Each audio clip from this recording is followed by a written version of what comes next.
भारत की एक और चाल में फंस गया चाइना। मलक्का स्टेट पर मोदी सरकार के कदम से बढ़ेगी बीजिंग की टेंशन। ये इस समय बड़ा अपडेट है जो बताएगा कि कैसे हमने चाइना को एक ऐसा स्टेटमेंट दिया जो उसे बताएगा कि विस्तारवाद पर ज़्यादा पकड़ ना बनाकर हमने करीबी और साझेदारी को लेकर ज़्यादा अहम बात की है।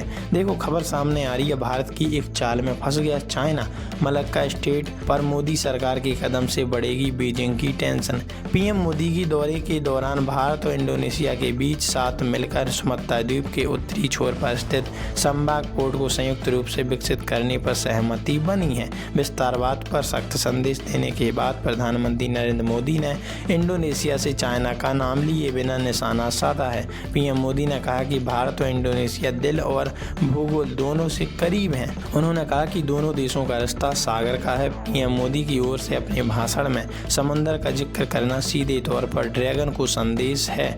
जिस तरह ईरान ने स्टेट ऑफ हार्मुज का इस्तेमाल किया, वैसे ही अब भारत मलक्का स्टेट अपनी पकड़ को मजबूत करेगा। इंडो पैसिफिक रीजन में चाइना के विस्तारवादी रवैये को लेकर दक्षिण पूर्व एशिया में बढ़ती चिंताओं के बीच पीएम मोदी ने मंगलवार 7 जुलाई 2026 को इंडोनेशिया की संसद में कहा कि भारत विकास का रास्ता अपनाता है, विस्तारवाद का नहीं। ये बात कही चाइना के लिए। इसके बाद पीएम मोदी ने जकार्ता में भारतीय समुदायों को संबोधित किया, जहां इंडोनेशिया के राष्ट्रपति प्रबोवो सुबियांतो और वरिष्ठ मंत्री मौजूद थे। यहां उन्होंने कहा कि भौगोलिक तौर पर भारत और इंडोनेशिया बहुत करीब हैं। मलक्का स्टेट में चीन की घेराबंदी। पीएम मोदी के दौरे के दौरान भारत और इंडोनेशिया के बीच साथ मिलकर सुमात्रा द्वीप के उत्तरी छोर पर स्थित संबाग पोर्ट को संयुक्त रूप से विकसित करने पर सहमति बनी है। यह पोर्ट मलक्का स्टेट के एंट्री गेट पर है। यह भारत के प्रस्तावित ग्रेट निकोबार ट्रांसशिपमेंट पोर्ट से 160 किलोमीटर दूर स्थित है।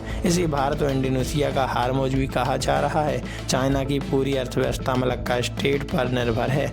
अगर यह समुद्री रास्ता बंद होता है तो चाइना की चमकती अर्थव्यवस्था बुरी तरह प्रभावित होगी। ये पूरा विश्व जानता है। चाइना के लिए कुल क्रूड ऑयल के आयात का करीब 80% यहीं से गुजरता है। उसके अधिकतर व्यापारिक जहाज भी यहीं से गुजरते हैं। स्ट्रैटेजिक तौर पर देखें तो ये रास्ता भारत के लिए गेम चेंजर रूप में साबित हो सकता है। चाइना को अक्सर इस बात का डर सताता रहता है कि जंग जैसे ही हालात बनने के बाद इस रास्ते को बंद करके बीजिंग को गहरा चोट पहुंचाया जा सकता है। भारत ने एक के बाद एक रिफॉर्म्स किए, पीएम मोदी का ऐसा कहना है। पीएम मोदी ने कहा, इंडोनेशिया हो या भारत, हम दोनों ही देश के विकास के लिए अधीर हैं। हमारे पास न रुकने का मौका है न थमने का। आज भारत की अर्थव्यवस्था दुनिया की ग्रोथ और ड्राइव करने में बड़ी भूमिका निभा रही है। जब दुनिया पर कोरोना का इतना बड़ा संकट आया तो भी भारत ने अर्थव्यवस्था ठप नहीं पड़ी।